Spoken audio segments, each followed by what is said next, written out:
I keep a plain brass ring on my right index finger. No stone. No inscription. It does nothing. It never did anything. But I wear it because, on the day the world folded itself in half and showed me something I was never supposed to see, that ring was the only object on my body that still made sense. Everything else changed. That ring stayed a ring. Let me start at the beginning, because the beginning matters more than people think when the ending gets ugly. My name is Haruto Soma. I was, at the time of these events, a combat classified field operative attached to an irregular counter-threat unit that had no official name and received no official funding. We worked out of a converted donut shop on a narrow street in the city that smelled like frying oil and canal water, and on rainy evenings, like the iron of the drainage culverts that ran under the older neighborhoods. My partner was a young woman named Kiyomi, who was not precisely alive in the conventional sense, but was more useful in a crisis than anyone I had ever met. My backup on the days he showed up was a man named Kasuk, older than me by a decade, big in the shoulders, hungry at all hours, carrying a weapon system bonded to his own biology that would have required 6 months of classified briefings to explain properly. We kept it simple. We called him Beast. The things we fought were called phantoms. That was our word for them. In the old literature, you might find them listed as inner demons, ego inversions, despair constructs. The mechanics are not complicated, but they are not pleasant. Under sufficient psychological pressure, a human being breaks. When they break the right way or the wrong way, depending on your perspective, something else steps out of the wreckage.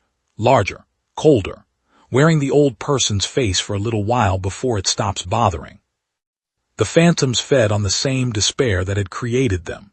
They circled human beings the way sharks circle something bleeding in dark water, patient, methodical, waiting for the moment when the walls came down.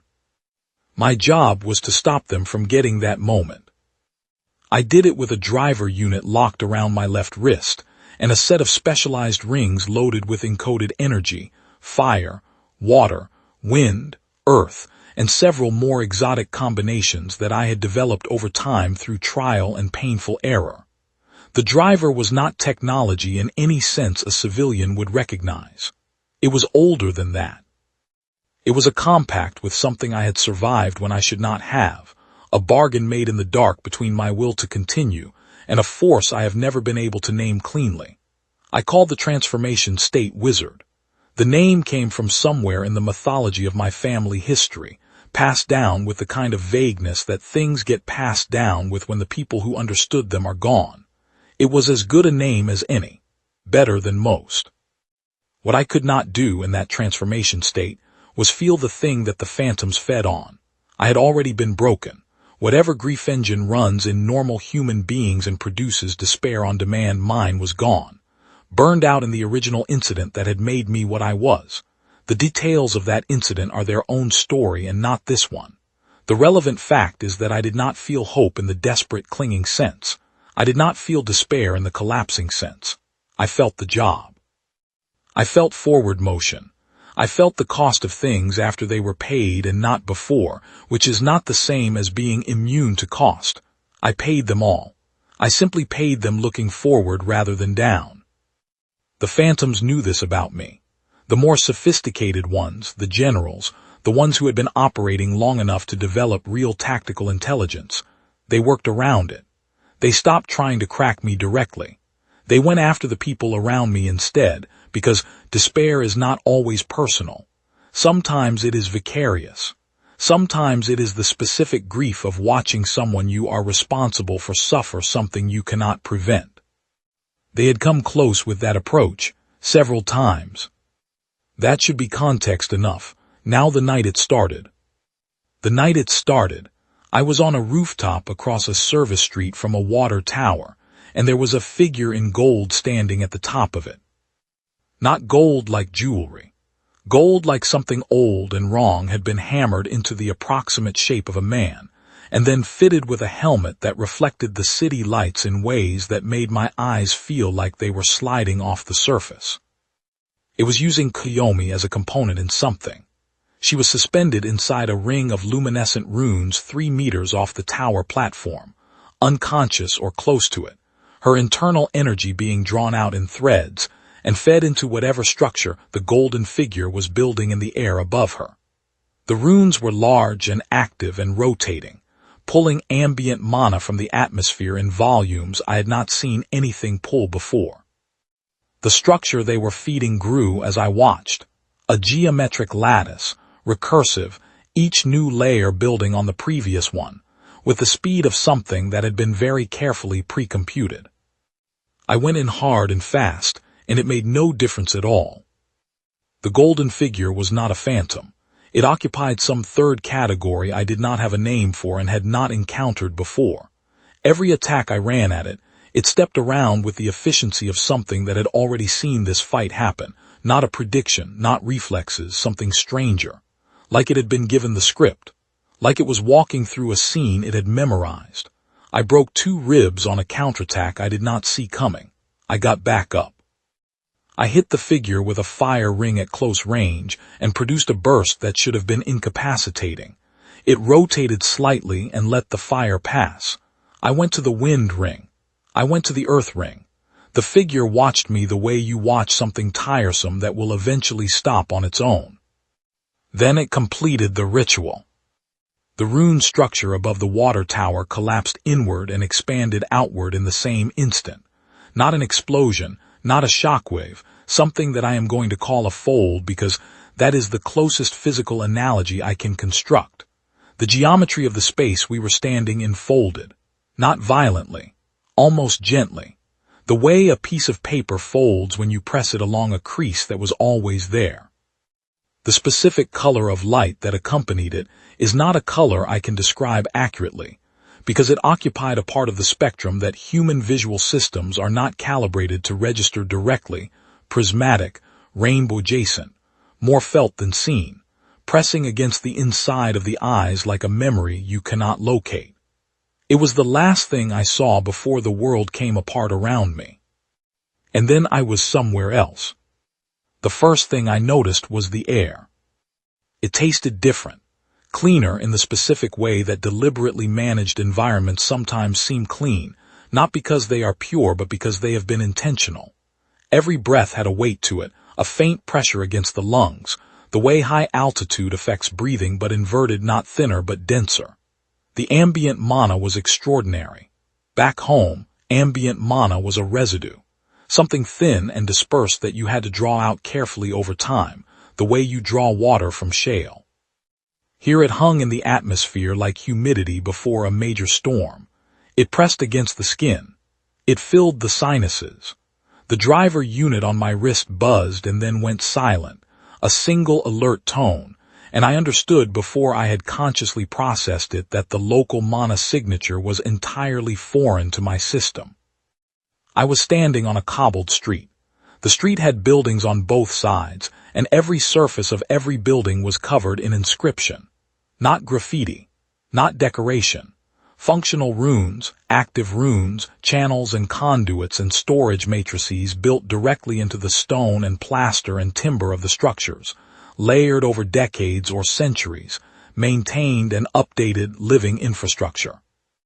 A woman on the corner near a cart was boiling water for morning tea by holding her hand over the kettle and drawing the heat up through the stone from some geothermal channel below. She was not concentrating. She was reading something in her other hand. A man was reading a newspaper that had printed itself fresh onto blank paper as he watched, the ink appearing in his hands in real time, drawn by a query ring on his right thumb that he had apparently learned to use without thinking about it. 2 children in the street were playing a game of catch with packets of compressed air instead of any physical object, the packets visible as distortions, and they were arguing about the rules with the passion that children bring to that particular argument in any world. Kiyomi was standing beside me, awake, unhurt, looking at all of it with the expression I had learned to read as intensely focused calm, the face she made when she was processing more information than she intended to show. I said, "Where are we?" She said, "I don't know, but the mana structure here is unlike anything in our world. It's not a developed form of what we know. It's not an evolved state. It's as if this place started from magic the way our world started from chemistry as the foundational principle, not an overlay on top of it. That turned out to be a precise and accurate description. We found out the rest over the next several hours, from a young orphan named Sheena who found us before the constabulary did, who seemed to have already decided we were interesting before we had said anything useful, and from a contact at a shop that was structurally identical to our donut shop back home, run by a man who knew our faces but had no memory of knowing us. The world was called the Arcanum by its residents. It had no analog to what we would call science. Chemistry was the study of elemental mana interactions. Medicine was diagnostic runology. Architecture was applied binding theory. The city's water system was mana-driven. The lighting was mana-driven. The transport, the communication, the food preservation, all of it ran on the same substrate, the same ambient energy that every citizen could access from birth. The military used combat-grade transformation systems built into ornate driver units, and their soldiers could shift into mage configuration at need, armored and armed and drawing from the atmosphere around them in the same way a diver draws from a tank, inexhaustibly, as long as they stayed within the city's monodensity envelope. Every citizen had the gift. It was universal and expected and unremarkable to them, the way eyesight is unremarkable to people who have never been blind. Magic here was not exceptional. Magic here was breathing. Neither Kiyomi nor I could access it. Kiyomi because of what she was, a construct, assembled rather than born, her internal energy signature running on a frequency so foreign to the local mana lattice that the lattice simply ignored her the way water ignores oil.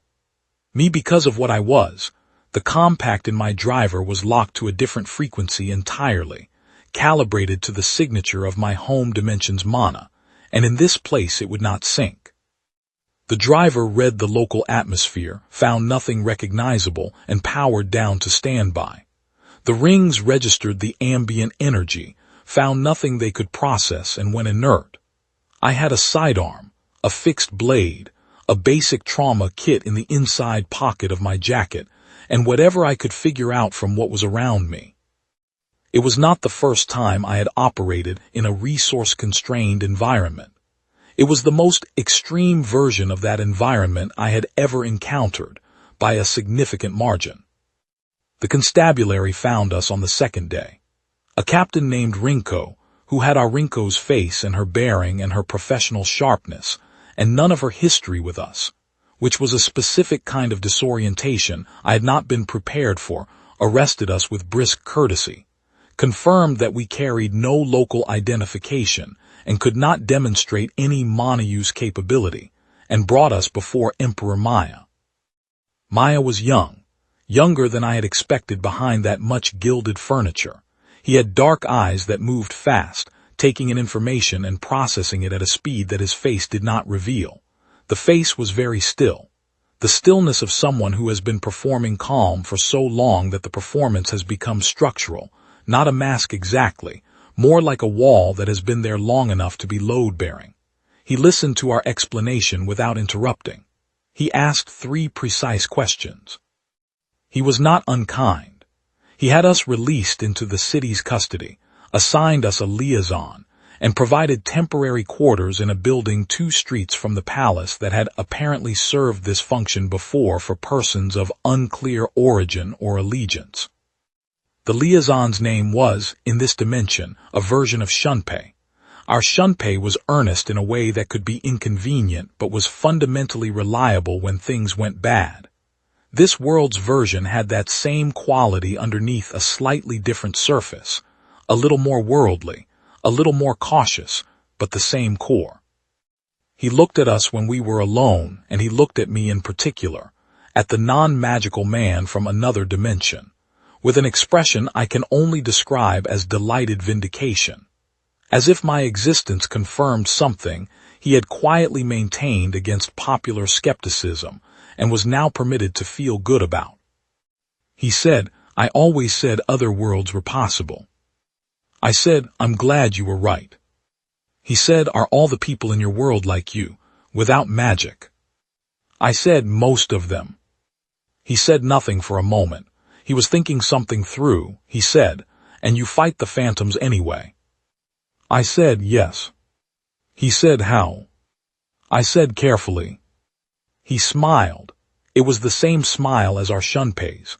Whatever dimension you assemble the person in, certain things come out the same. The mana theft started on the third day. A troupe of street performers, dancers, working a public plaza in the commercial district, pulling geometric light patterns out of the air with the casual artistry of people who have trained since childhood in a discipline that their world treats as both skill and birthright, disappeared into a rainbow-colored vortex. Not died, not fled, extracted, pulled into a compressed mana structure and transported somewhere. Witnesses described a figure in gold on a rooftop using a ring-type instrument. The Golden Magician. That was what the city was calling it within hours, with the particular speed of rumor in a place where information travels through ambient mana, the way gossip travels through small communities. Almost instantly, almost without distortion, and with the emotional weight intact. Constabulary investigations found no destination trace. Whatever the Golden Magician's ring instrument did, it did not leave a mana signature that local forensic methods could track. Then Shiina saw the Golden Magician at work again. Shiina was small and fast and determined in the way that orphaned children in difficult circumstances sometimes are, with the particular type of courage that comes from having very little left to lose and still choosing to move toward the problem rather than away from it. He followed the figure from a rooftop sighting to an alley 3 blocks from the commercial district, and found himself face to face with 3 phantoms. 3 phantoms, in a world where phantoms were supposed to be functionally extinct. 3 phantoms was also 3 phantoms too many for a boy on his own in an alley. When Kasuke and I reached him, Shiina was on the ground, not dead. Worse than that, in the operational sense, he was in the early stages of a despair cascade, his mana output fluctuating in the way Kiyomi later explained was the local equivalent of the cracks I had learned to read on people back home. The phantoms had not killed him. They had been working on him, patient, methodical. The way the generals worked on gate cases back home, not overwhelming force but sustained pressure, finding the specific shape of the fear and leaning on it, finding the particular memory or absence that a person's hope was built over and pressing until the structure started to give. The phantoms here were the echo counterparts of Phoenix, Medusa, and Gremlin. Same predatory intelligence, same behavioral architecture, different faces, different coverings, but the same thing behind them, the same patient appetite, the same understanding that despair is a process you cultivate rather than a blow you strike. Kasuke transformed. His beast configuration drew on the Arcanum's ambient mana the way a mill draws on a river. The resource was there, available, vast, and his driver was built to use exactly that kind of environmental draw. He was not at full output. The foreign frequency still required constant recalibration, and he was spending a fraction of his capacity managing the sync. But in the Arcanum's atmosphere, even a partial draw was more than anything those 3 phantoms had encountered before.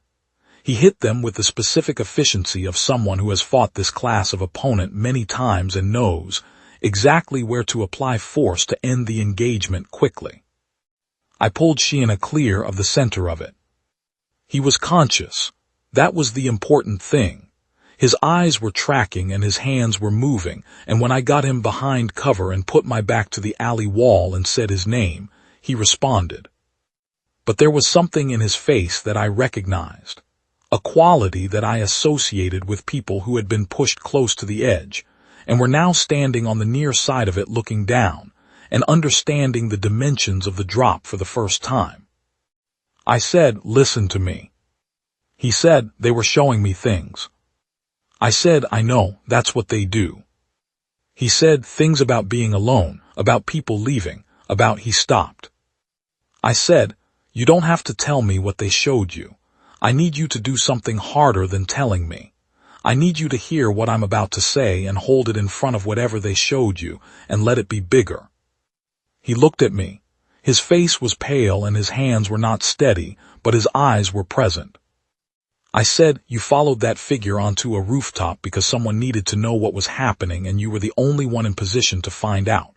You walked into an ambush and you held on until we arrived. That is not nothing. That is a specific and real thing that you did. Not because you had power. Not because you had backup. Because you decided it mattered. He was quiet. I said, the things they showed you, I'm not saying they're not real. They might be real.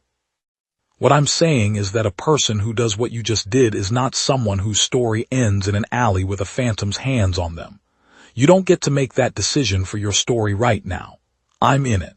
So is he. He gestured at Kasuk, who had reduced the problem to one phantom and was making steady progress. We're part of your story now. It doesn't end here. Shiina was quiet for a long moment. He said, that's not how stories usually work. I said, I know, I've noticed. Kasuk finished.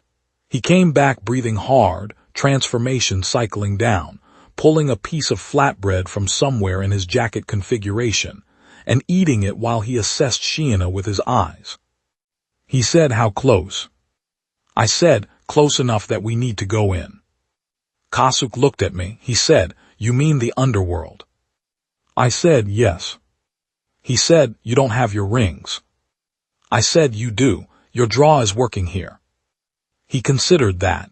He said, you're going to walk through a despair construct with no gear. I said, I'm going to walk through it with you. He ate the rest of the flatbread. He said, right, let's go.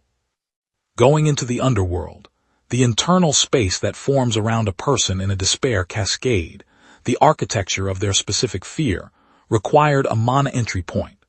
Kasuk could generate one using the beast configuration's environmental draw.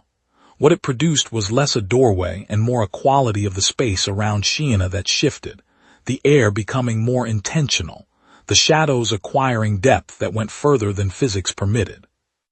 Inside it looked like an orphanage, not the one Shiina currently lived in, an older one, a colder one, the kind of memory that has been preserved by repetition, polished by revisiting until the details are sharper than they ever were in the actual event. The walls were the specific color of institutional spaces, not gray exactly, more the color of gray trying to seem warmer than it was.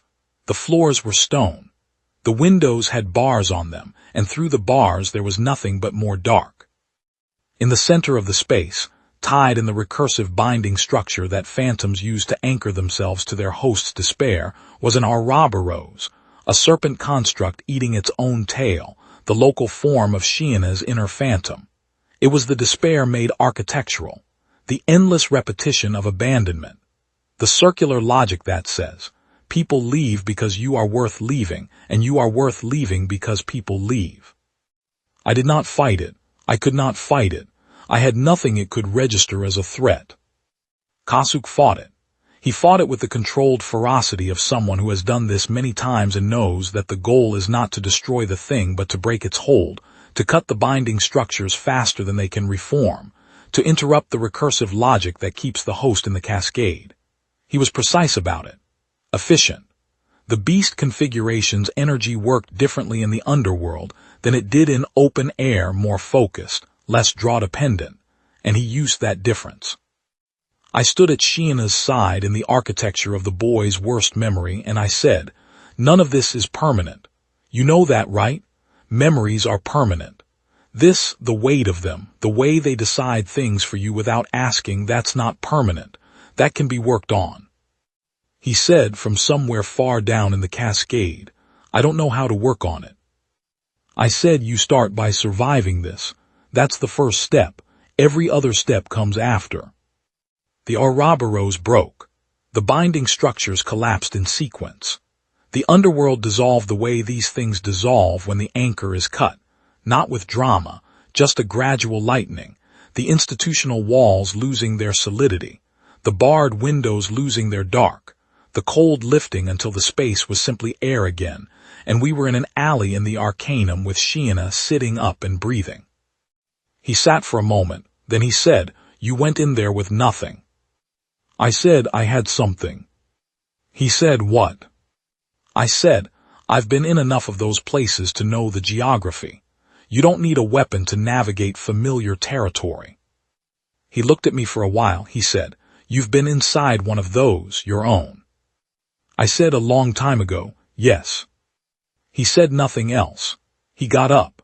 He was steadier than he had been before, the kind of steadiness that comes after something difficult has been survived, and the person is standing on the near side of it rather than over the drop. That was the moment, I think, when Shiana decided I was worth following into whatever came next. I had been told on the first day by Prime Minister Ogma, who had given me a thorough and fluent briefing on the Arcanum's history and governance when Maya arranged for us to meet, that the phantom problem had been addressed here generations ago. The Mana Society's communal structure was itself a form of psychological immune system, Ogma said. Despair required isolation. Isolation was nearly impossible in a world where every citizen could feel the emotional resonance of the people around them through ambient mana fluctuation. A person in genuine distress was visible to their community, the way a fire is visible in a dark room. The response was automatic and collective. The cascade condition that produced phantoms simply could not take hold. It was a convincing account. It was also, I was beginning to understand, designed to be convincing. 3 phantoms said the account was either wrong or deliberately incomplete. Kasuk appeared on the 4th day. He came through a secondary resonance point that the original ritual had apparently opened as a side effect. The scale of the mana structure the Golden Magician had constructed was large enough that the dimensional fold had not closed cleanly, had left stress fractures at the edges that translated as additional transit points. Kasuk materialized in an alley 2 streets from our temporary quarters, oriented himself, ate the first edible thing he found, and located us by the simple and effective method of walking around the city asking if anyone had seen a man with an unusual wrist device and no mana capability. He arrived at the quarters in the early evening carrying a piece of flatbread, assessed the room and its occupants, noted that both Kiyomi and I appeared functional, and ate the rest of the flatbread. He said, "Are there donuts here?" I said, "There's a shop that looks like ours." The man behind the counter had no idea who I was. Kasuk considered this. He said, "Was the product still good?" I said, "Yes." He said, "Then it could be worse." I gave him the briefing. He listened the way he always listened, with the focused attention of someone who has learned that the details you are inclined to skip are usually the important ones. When I finished, he said, "You think the mana theft and the phantom appearance are related?" I said, "Yes." He said, "Directed operation. Something is running both." I said, "Almost certainly," he said, "from inside the government or outside it." I said, "I don't know yet." He said, "The machine." I said, "What?" He said, "The Prime Minister mentioned a machine. When you were briefing me on what he told you, you moved past it. He said it was a civic welfare instrument. What is it actually?" I had not consciously flagged it as significant when Ogma mentioned it. But Kasuk was right. I had moved past it. And the reason I had moved past it was that Ogma had been so fluent and complete and credible in every other aspect of his briefing that I had absorbed his framing for that detail, along with all the others. I said, "I don't know enough yet." Kasuk said, "Then we need to find out before someone else does something with it." The answer about the machine came from a direction I had not anticipated. Kiyomi told me on the morning of the 5th day, before I had my first coffee, delivered in her precise and uninflected manner, while I was still registering that I was awake. She said, "Maya has been talking to me." I said, "I know you've been in the city. I didn't know who with." She said, "He approached me on the 2nd afternoon, not in an official capacity. He wanted to talk to someone who was not a citizen of this place, who had no position in its hierarchy, who had no use for anything he could give them." I said, "What did he tell you?" She said, "He cannot use magic." I sat with that for a moment. She said, he was born in the royal family without the gift. In this world, that is, she paused, choosing the word catastrophic, not practically. The emperor functions with staff who handle the magical aspects of governance, but symbolically, politically, in terms of the entire cultural framework of what it means to be the ruler of a mana society. He is what they would call hollow. What the previous emperor asked Prime Minister Ogma to do was construct and maintain a deception. Proxy casting at public appearances. Illusion rings that simulate a mana output from Maya's body. 2 decades of managed performance. I said, and Ogma complied. She said, Ogma suggested it. I said, of course he did. She said, Maya told me that Ogma has been presenting something to him recently. A plan. A machine in the palace that could, Ogma said, equalize the population, strip the mana from the entire city simultaneously, permanently, making magic inaccessible to everyone. In a world where everyone can use magic, removing the ability from every citizen removes Maya's disadvantage. The lie ceases to matter. He could simply be himself. I said, when is Maya planning to activate it? She said, he already has a date. I said, when? She said, 2 days from now. I went to Kasuk. I laid out what Koyomi had told me and what I had figured out from it. A machine designed to remove mana from an entire city simultaneously, presented to a desperate man as a gift of liberation. A prime minister who had spent 20 years managing a secret that gave him leverage over the emperor. A phantom infestation that was being directed rather than operating opportunistically, directed at specific targets in the population, draining the individuals whose collapse would propagate most effectively through the community's mana lattice. Kasuk said, it's not a liberation machine. I said no. He said, stripping mana from an entire population simultaneously, that's not equalization. That's a trigger. The community structure that protects people from despair collapse runs on mana. You remove the mana, you remove the support network and the protective resonance at the same instant. Everyone is isolated at once.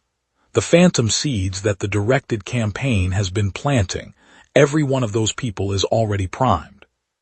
A simultaneous mana strip cascades into a simultaneous despair event. Mass phantom generation.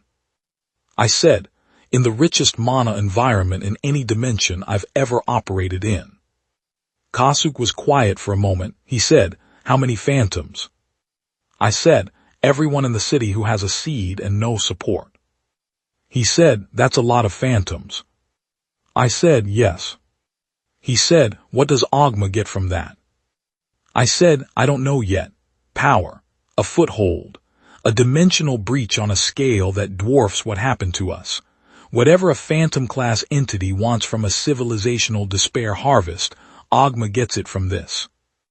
Kasuk ate something. He thought. He said, we can't wait for him to activate the machine. We need to reach Maya before the date. I said, yes. But Maya has already made up his mind. He's been carrying this secret for 20 years and Ogma gave him a door out of it. He thinks the door is real. Kasuk said, so we need to tell him the truth. I said, and we need him to believe it. In the time available, with no credentials, no authority, no standing in this world, and no evidence except what I've assembled from a week of observation that he could choose to interpret as the paranoid pattern matching of outsiders who don't understand how things work here. Kasuk said, that's not a lot to work with. I said, no, it isn't.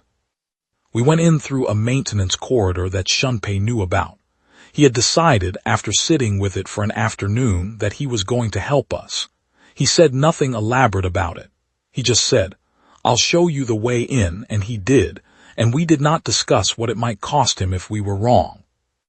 Kasuk moved behind me the entire way down, quiet for a man his size, one hand resting near his driver.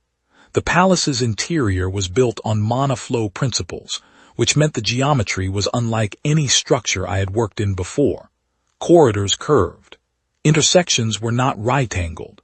Stairways followed energy routing logic rather than human physical convenience.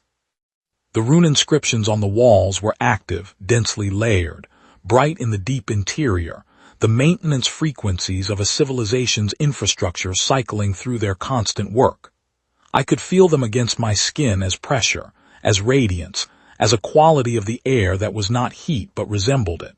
None of it was accessible to me. I was a ghost to the entire magical apparatus of the palace.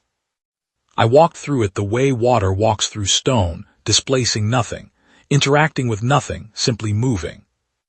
The Thanatos chamber was at the base of the palace, below the level where the formal rooms gave way to the operational ones. The door was not locked to non-magical persons, which was either an oversight or, I thought, a deliberate choice by Agma. The assumption that no one without magic would ever come here, and that no one without magic would need to be locked out. The chamber was large. Not ostentatiously large, functionally large, the way a machine room is large, built to the dimensions that the machine requires rather than to any aesthetic purpose. The Thanatos occupied the center of it, and it was not what I had imagined when I had been trying to imagine it. It was beautiful. A crystalline structure perhaps 4 meters across at its widest, suspended in a monofield cradle that held it a meter off the floor, and rotated it simultaneously on 3 separate axes, each axis at a different angular velocity. The crystal was water clear at the center and spectrum fracturing at the edges, the refracted light moving across the chamber walls in slow, complex patterns as the rotations turned. Where the 3 rotational axes intersected, the crystal produced a tone, not a sound exactly, not something that registered in the ears so much as in the chest, a frequency in the lower range of what the body can feel. It filled the chamber. It was not unpleasant. It was the kind of tone that, if you did not know what it was designed to do, you might describe as peaceful. Rune channels led outward from the cradle through the floor in 6 directions, disappearing into the palace's monorouting infrastructure. From there into the city's grid. From there to every citizen in the Arcanum, simultaneously and without exception, the moment the machine was activated. Maya was already there. He was standing in front of the Thanatos with the careful stillness of a man who has made a decision, and is standing on the far side of it in the quiet after the choice. He looked at me when I entered and I saw no surprise. He had expected someone to come. He had come anyway earlier, in case someone came too late. He said, "You understand what I am." I said, "I understand what Agma told you this machine does. I'm not certain you understand what it actually does." He said, "It will equalize, remove the gift from everyone. The lie ends." I said, "The machine will drive everyone in this city into despair at the same moment. Not loss of magic, despair. The specific kind that produces phantoms, the kind that kills." He looked at me for a long time. The load-bearing stillness was in his face, but something underneath it was shifting. He said, "That's not what Agma told me." I said, "I know." I heard Kasuk move to the side behind me, positioning near the chamber entrance, watching the approaches. Good instincts, reliable in any dimension. I said, "The phantom infestation in your city is real. The directed targeting of specific citizens over the past several weeks, those were not random attacks. They were seeding operations, priming specific individuals for a despair collapse time to coincide with the machine's activation. Your community's monoresonance is what protects people from that collapse under normal conditions. The machine removes the resonance and the protection simultaneously. The primed individuals collapse first. The cascade propagates outward through the population, through the monolattice. Because the lattice is still present to carry the signal even after the mana is stripped, it amplifies the despair as it travels. Agma does not want to equalize your citizens. He wants to harvest them. Maya was quiet. The thing moving under the stillness of his face was not anger. It was not grief. It was the specific expression that people make when something they have believed for a long time reveals itself as a structure built over nothing, and the ground it was standing on simply is not there. He said very quietly, "I trusted him." I said, I know. He said, 20 years. I said, yes. He said he knew what I was. He knew every day what I was, and he gave me this. I said, he gave you the shape of the thing you wanted most. He did not give you the thing itself. He is very good at that. Then Agma walked in. He was wearing the sorcerer configuration. The black armor was dense and close-fitted, designed differently from the mage configurations I had seen on the constabulary soldiers. This was not civic equipment. This was combat architecture. The helmet was dark, and the eye elements were a deep amber that caught the Thanatos' light and held it in a way that suggested depth where there should have been only reflection. He moved with the ease of someone who has done this a great many times and expects to do it a great many more. He looked at Maya, he looked at me, he looked at the Thanatos, he said, "You've been persistent." I said nothing. He said, "It doesn't change anything. The machine is already in its final calibration cycle. You could break it and the seeds are still planted. The seeds will still propagate on schedule. Slower, less efficient, but they will propagate." He looked at me with the amber of his helmet eyes and said, "And you, Soma, I have your file from observations through the dimensional interface. Combat capable, transformation rated, currently non-functional in this environment. No mana access, no driver sync." He tilted his head slightly. A man with a knife in a world full of people who reshape matter with a thought. I said, "There's something you've miscalculated." He said, "Really?" I said, "You built an operational plan around the assumption that I'm the primary threat variable, the one with the transformation history, the combat rating, the record. You pulled my file and ran your assessment and decided I was the thing to account for, which is reasonable. I would have made the same call, but you made one assumption you didn't check." He said, "And what assumption is that?" I said, "That the person you didn't pull a file on is less dangerous than the one you did." He started to turn. He turned fast. Kasuk was faster. Kasuk hit him mid-rotation, already in transformation, the beast driver drawing hard on the ambient mana that saturated every cubic meter of air in the Arcanum, not his home dimension's frequency. This world's mana, which Kasuk's driver was built to extract from the environment rather than from a fixed compact, adaptive and absorptive in a way mine was not. In our world he was formidable. In the Arcanum, surrounded by more ambient mana than he had ever operated in, with a draw source that was effectively unlimited, he was something the Arcanum had not previously had a term for. Agma was very good. He adapted fast, countered hard, used the sorcerer configuration's architecture with the economy of long practice. He drove Kasuk back twice. He found the weaknesses in Kasuk's approach and pressured them. He fought the way something fights when it has never lost and operates on the assumption that it is not going to lose now. But he had built the entire combat plan around accounting for me. I had been the named threat. Kasuk had been a footnote. While Agma worked through the recalculation, while he was in the half-second gap between recognizing that the footnote was the primary problem and fully shifting his operational focus to address it, I crossed the chamber to the Thanatos. I want to be honest about this part. I did not have a technical plan. I was not a runologist. I was not a mana engineer.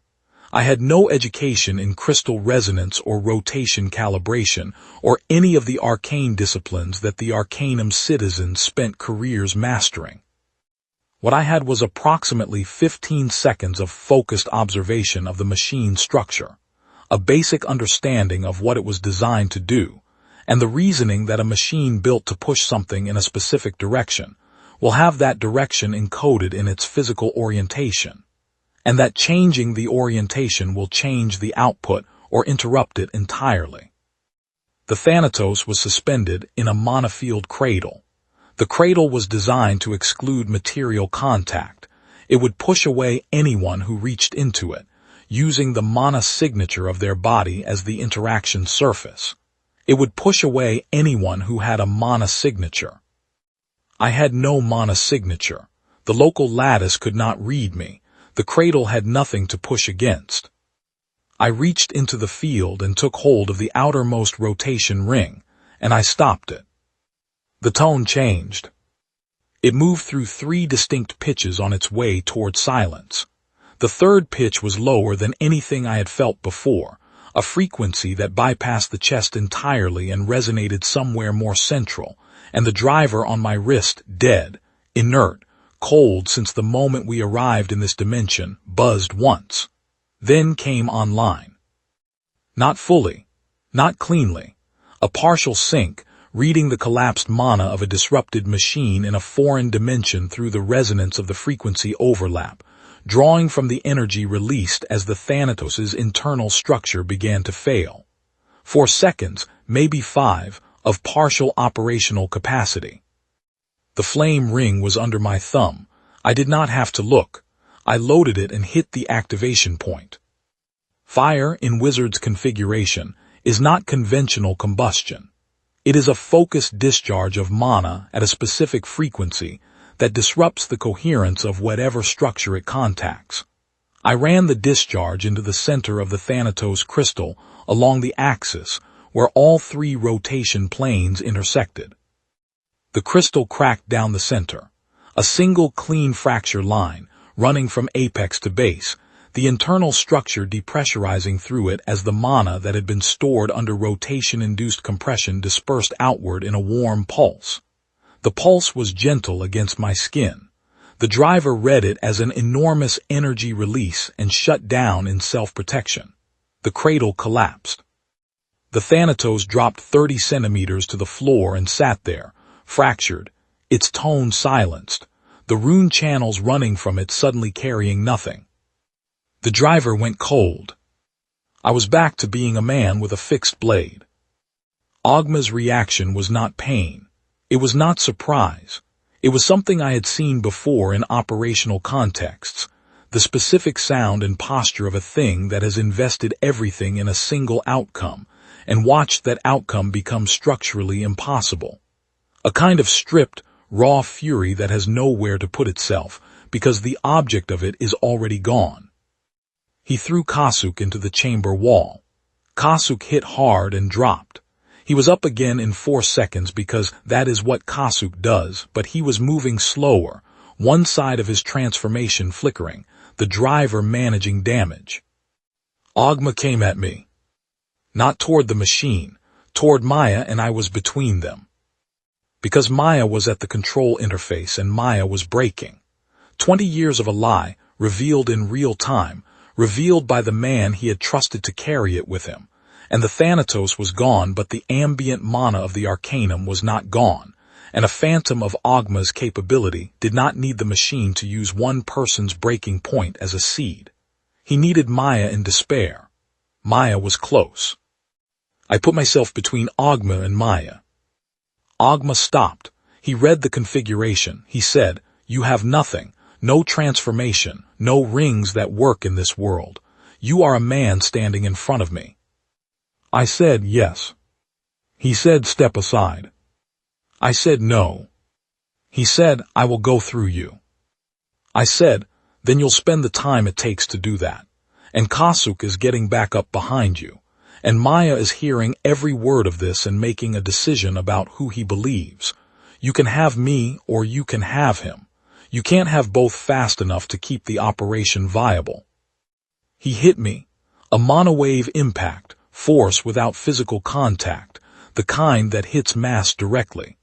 I went back into the control interface and the interface shattered against my spine and I went down to the stone floor.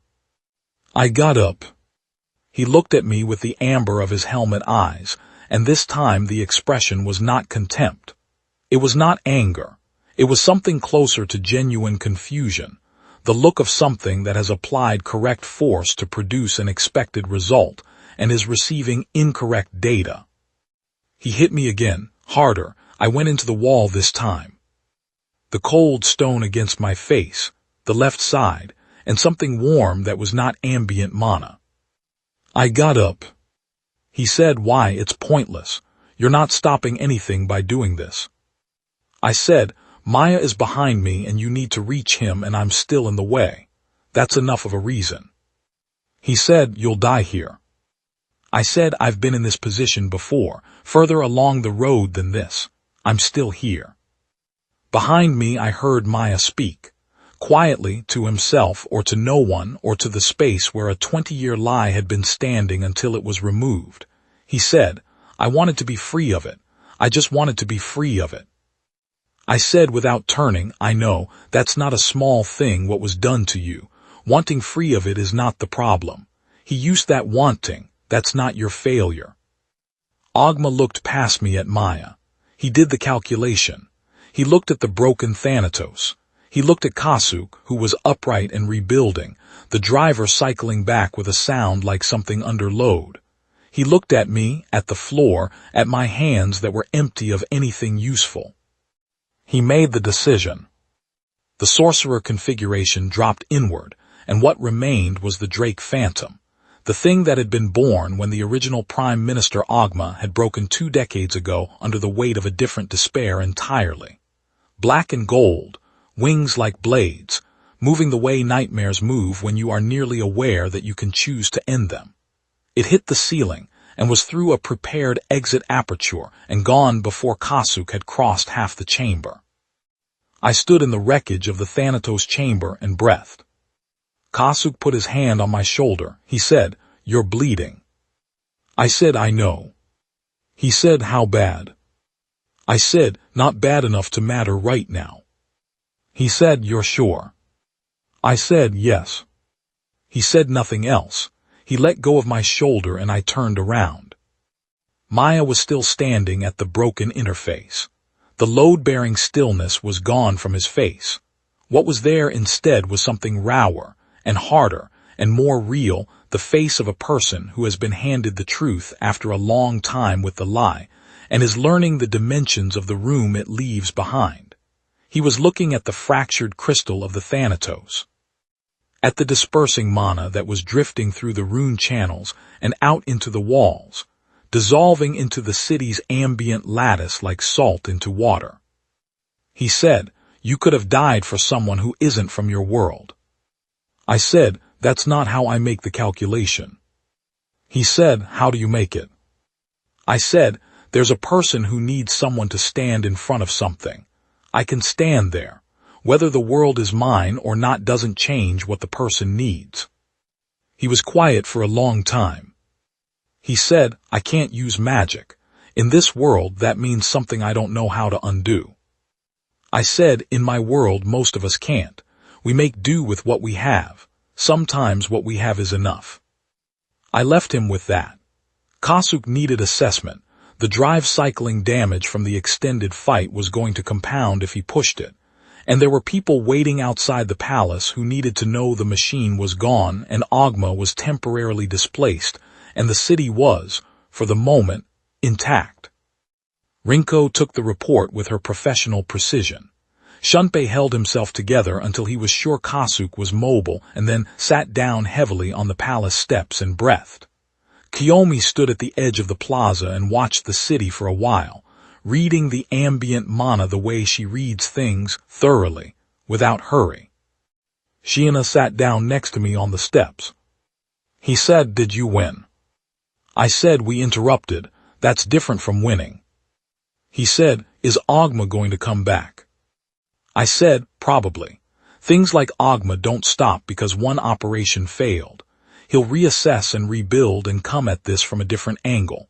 What's different now is that Maya knows what he is, and you know what's possible, and the constabulary knows there are phantoms in the city that someone has been managing and directing. You have what you need to prepare for the next approach."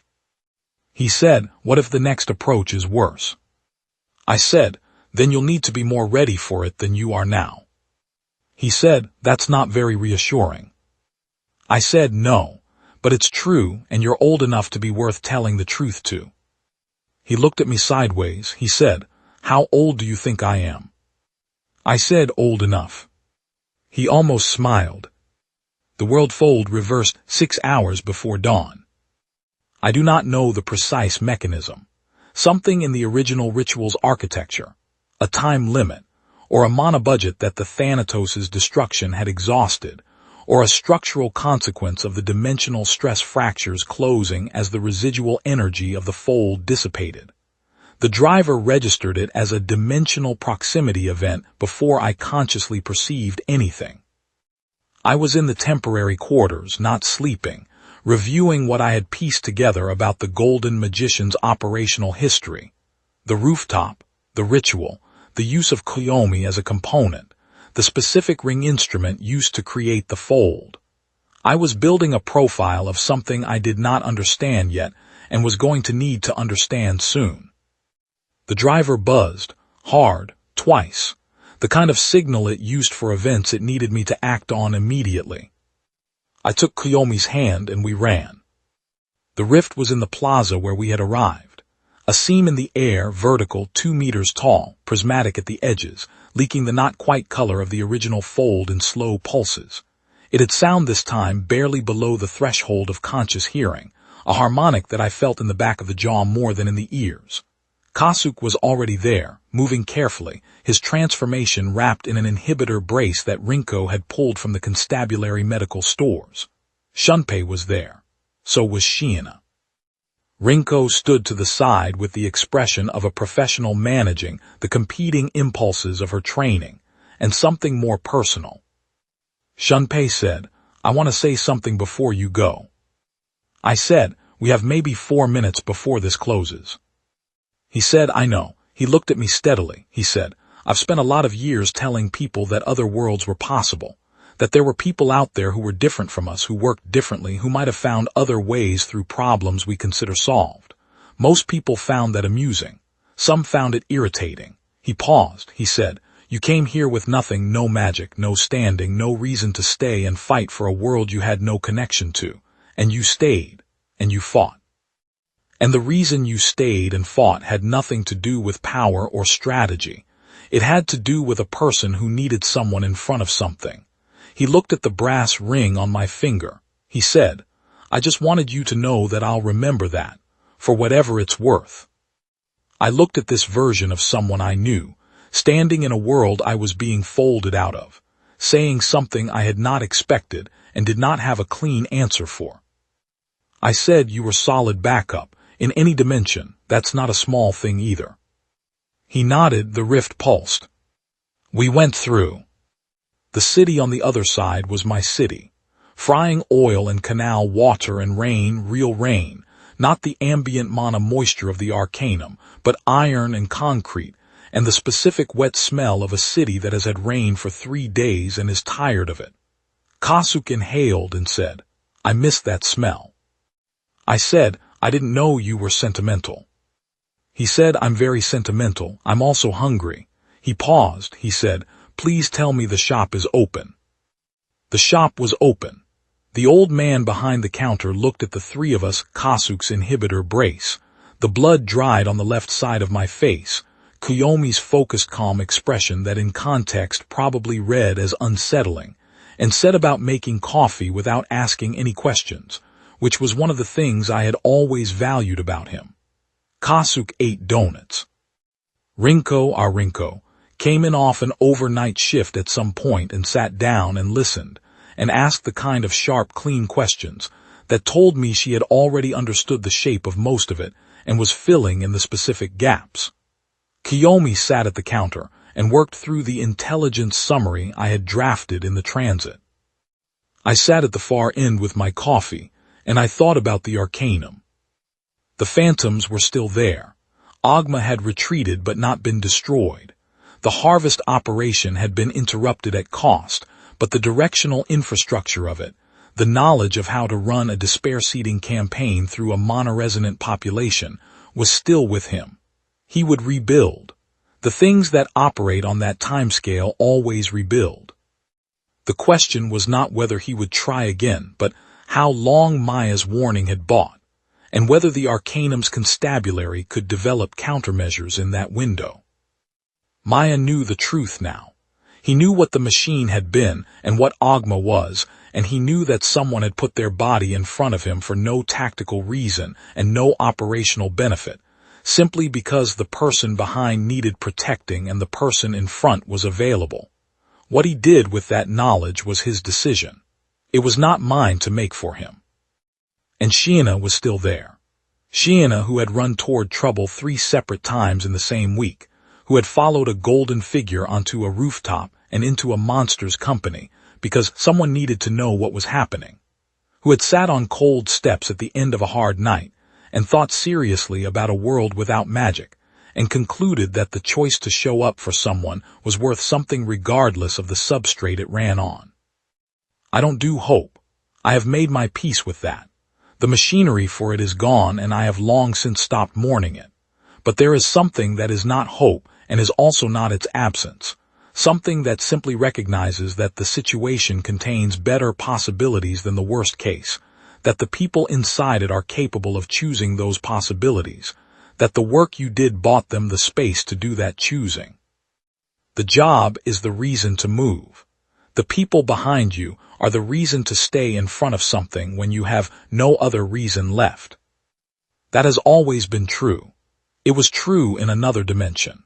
It was true before the fold, and it is true after it, and it will be true the next time something large and patient and certain of its own inevitability walks into a room and finds a man with a dead wrist unit and a fixed blade standing between it and the person it came for. I finished the coffee. I set the cup down. I started writing the next assessment. The brass ring on my right index finger caught the light from the display case. For a moment in that light, it looked almost gold. Almost. I kept writing. There was work to do. There is always work to do. That is not a weight. That is the thing that gets me up every time I go down, every time something hits hard enough to leave a mark, every time the driver goes cold and I am left with nothing but forward motion and the knowledge that the person behind me needs the time I can buy them. The work is the reason. The choice to stay in front of something, that's the rest of it. It's worked so far. I expect it to go on working. I expect the world to fold again. I'll be there when it does.